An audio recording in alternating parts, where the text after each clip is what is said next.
ஓம் சாந்தி. 25/7/2025 காலை முரளி. முரளியின் சாரம் பாபா சொல்கிறார், இனிமையான குழந்தைகளே, நான் நன்றாக படித்து தனக்குத்தானே ராஜ திலகம் இட்டுக்கொள்ள வேண்டும் என்ற ஒரே ஒரு கவலை மட்டுமே உங்களுக்கு சதா இருக்க வேண்டும். படிப்பின் மூலம்தான் ராஜ்யம் கிடைக்கும். கேள்வி: குழந்தைகள் எந்த உற்சாகத்துடன் இருக்க வேண்டும்? மனமுடைந்து போகக்கூடாது, ஏன்? பதில்: நான் இந்த லக்ஷ்மி நாராயணனைப் போல ஆக வேண்டும் என்ற உற்சாகம் குழந்தைகளிடம் சதா இருக்க வேண்டும். இதற்கான முயற்சி செய்ய வேண்டும். ஒருபொழுதும் மனமுடைந்து விடக்கூடாது. ஏனெனில் இந்த படிப்பு மிகவும் எளிதானது. வீட்டில் இருந்து கொண்டே படிக்க முடியும். இதற்கு எந்த கட்டணமும் கிடையாது. ஆனால் அவசியம் தைரியம் வேண்டும். பாட்டு: தாயும் நீயே, தந்தையும் நீயே. ஓம் சாந்தி. குழந்தைகள், தங்கள் தந்தையின் மகிமையை கேட்டீர்கள். மகிமைக்குரியவர் ஒரே ஒருவர்தான். வேறு யாருக்கும் மகிமை பாட முடியாது. பிரம்மா, விஷ்ணு, சங்கரருக்கும் எந்த மகிமையும் கிடையாது. பிரம்மாவின் மூலம் ஸ்தாபனை செய்ய வைக்கின்றார். சங்கரர் மூலம் விநாசம் செய்ய வைக்கின்றார். விஷ்ணுவின் மூலம் பாலனை செய்ய வைக்கின்றார். லக்ஷ்மி நாராயணனையும் இவ்வாறு தகுதியானவர்களாக சிவபாபாதான் ஆக்குகின்றார். அவர்தான் மகிமைக்குரியவர் ஆவார். அவரை தவிர வேறு யாருக்கு மகிமை செய்ய முடியும்? இவர்களை இவ்வாறு ஆக்கக்கூடிய ஆசிரியர் இல்லை என்றால் இவர்களும் இவ்வாறு ஆக முடியாது. பிறகு மகிமை சூரிய வம்சத்தில் ராஜ்யம் செய்பவர்களுக்கு ஏற்படுகிறது. தந்தை சங்கம யுகத்தில் வரவில்லை எனில் இவர்கள் ராஜ்யத்தையும் அடைய முடியாது. வேறு யாருக்கும் மகிமை கிடையாது. அயல் நாட்டினர் யாருக்கும் மகிமை செய்ய வேண்டிய அவசியமில்லை. மகிமைக்குரியவர், புகழுக்குரியவர் ஒரே ஒருவரே அன்றி வேறு யாரும் இல்லை. உயர்ந்ததிலும் உயர்ந்தவர் சிவபாபா மட்டுமே.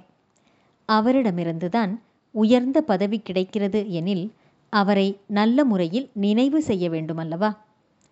தான் ராஜா ஆவதற்கு சுயம் தானே படிக்க வேண்டும். வக்கீல் படிப்பு படிக்கிறார்கள் என்றால் படிப்பின் மூலம் தன்னை வக்கீலாக ஆக்கிக் கொள்கிறார்கள் அல்லவா? சிவபாபா நமக்கு கற்பிக்கின்றார் என்பதை குழந்தைகளாகிய நீங்கள் அறிவீர்கள். யார் நன்றாக படிப்பார்களோ அவர்கள்தான் உயர்ந்த பதவி அடைவார்கள். படிக்காதவர்கள் பதவி அடைய முடியாது. படிப்பதற்கு ஸ்ரீமத் கிடைக்கிறது. பாவனம் ஆவதுதான் முக்கியமான விஷயமாகும். அதற்குத்தான் இந்த படிப்பாகும். இந்த நேரத்தில் அனைவரும் தமோ பிரதானமாக பதீத்தமாக இருக்கின்றனர் என்பதை நீங்கள் அறிவீர்கள். நல்லவர்களாகவோ கெட்டவர்களாகவோ மனிதர்கள்தான் ஆகின்றனர். தூய்மையாக இருப்பவர்கள்தான் நல்லவர்கள் என்று கூறப்படுகின்றனர். நன்றாக படித்து பெரிய மனிதர்களாக ஆகின்றனர் எனில் மகிமை செய்கின்றனர். ஆனால் அனைவரும் பதீத்தமானவர்களாகத்தான் இருக்கின்றனர். பதீத்தமானவர்கள்தான் பதீத்தமானவர்களை மகிமை செய்கின்றனர். சத்யுகத்தில் பாவனமானவர்கள் இருப்பார்கள். அங்கு யாரும் யாரையும் மகிமை பாட மாட்டார்கள். இங்கு தூய்மையான சந்நியாசிகளும் இருக்கின்றனர். அசுத்தமான கிரகஸ்திகளும் இருக்கின்றனர். அதனால்தான் தூய்மைக்கு புகழ் பாடப்படுகிறது. அங்கு ராஜா ராணி எப்படியோ அப்படியே பிரஜைகளும் இருப்பார்கள். தூய்மை மற்றும் அசுத்தம் என்று வேறுபடுத்தி கூறுவதற்கு வேறு எந்த தர்மமும் இருக்காது. இங்கு சில கிரகஸ்திகளுக்கும் மகிமை செய்து கொண்டே இருக்கின்றனர். அவர்களுக்கு அவரே குதாவாக, அல்லாவாக இருக்கின்றார். ஆனால் அல்லாவை பதீத்த பாவனர், விடுவிப்பவர், வழிகாட்டி என்று கூறப்படுகிறது. பிறகு அவர் எவ்வாறு அனைவருக்குள்ளும் இருக்க முடியும்? அனைவருமாக இருக்க முடியும்? உலகம் எவ்வளவு காரிருளில் இருக்கிறது! இப்பொழுது குழந்தைகள், நீங்கள் புரிந்திருக்கிறீர்கள். குழந்தைகளிடத்தில் நாம் படித்து தன்னை ராஜாவாக ஆக்கிக் கொள்ள வேண்டும் என்ற ஆர்வம் இருக்க வேண்டும். யார் நன்றாக முயற்சி செய்கிறார்களோ அவர்கள்தான் ராஜ்ய திலகத்தை அடைய முடியும். நானும் இந்த லக்ஷ்மி நாராயணனைப் போல ஆக வேண்டும் என்ற ஆர்வம் குழந்தைகளுக்குள் இருக்க வேண்டும். இதில் குழப்பமடைய வேண்டிய அவசியமில்லை. முயற்சி செய்ய வேண்டும், மனம் உடைந்து போய்விடக்கூடாது. இந்த படிப்பு அப்படிப்பட்டது. அதாவது கட்டிலில் தூங்கிக் கொண்டே படிக்க முடியும், அயல் நாட்டில் இருந்தாலும் படிக்க முடியும், வீட்டில் இருந்து கொண்டே படிக்க முடியும். அந்த அளவுக்கு எளிமையான படிப்பாகும். முயற்சி செய்து தனது பாவங்களை அழிக்க வேண்டும், மீண்டும் மற்றவர்களுக்கும் புரிய வைக்க வேண்டும். மற்ற தர்மத்தை சார்ந்தவர்களுக்கும் நீங்கள் புரிய வைக்க முடியும். யாராக இருந்தாலும் நீங்கள் ஒரு ஆத்மா. ஆத்மாவின் சுயதர்மம் ஒன்றுதான். இதில் எந்த மாற்றமும் ஏற்பட முடியாது. சரீரத்தினால்தான் பல மதங்கள் ஏற்படுகின்றன. ஆத்மா ஒன்றுதான். அனைவரும் ஒரே ஒரு தந்தையின் குழந்தைகள் என்பதை புரிய வைக்க வேண்டும். நல்லது. தாரணைக்கான முக்கியமான சாரம். 1. தனக்காக தானே முயற்சி செய்து உயர்ந்த பதவி அடைய வேண்டும். படிப்பின் மூலம் தனக்குத்தானே ராஜ்ய திலகம் வைத்துக்கொள்ள வேண்டும். ஞானத்தை நல்ல முறையில் தாரணை செய்து சதா மகிழ்ச்சியுடன் இருக்க வேண்டும். 2. ஞான வாளில் நினைவு என்ற கூர்மையை நிரப்ப வேண்டும். நினைவின் மூலம் பந்தனங்களை துண்டிக்க வேண்டும். ஒருபொழுதும் அசுத்தமான சினிமாக்களை பார்த்து தனது சங்கல்பங்களை அசுத்தமாக்கிக் கொள்ளக்கூடாது. வரதானம்.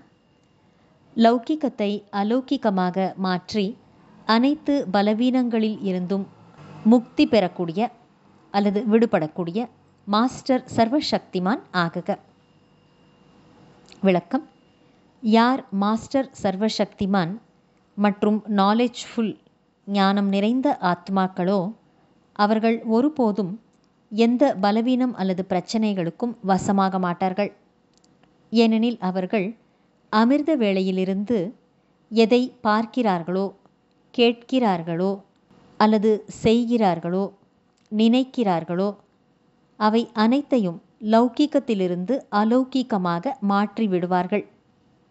எந்த லௌகிக்க காரியத்தையும் நிமித்தமாக செய்தாலும் அலௌகிக்க காரியம் சதா நினைவில் இருந்தால் எந்த விதமான மாயாவி மற்றும் விகாரத்திற்கு வசமான மனிதரின் சம்பந்தத்தில் தான் வசப்பட மாட்டார்கள்.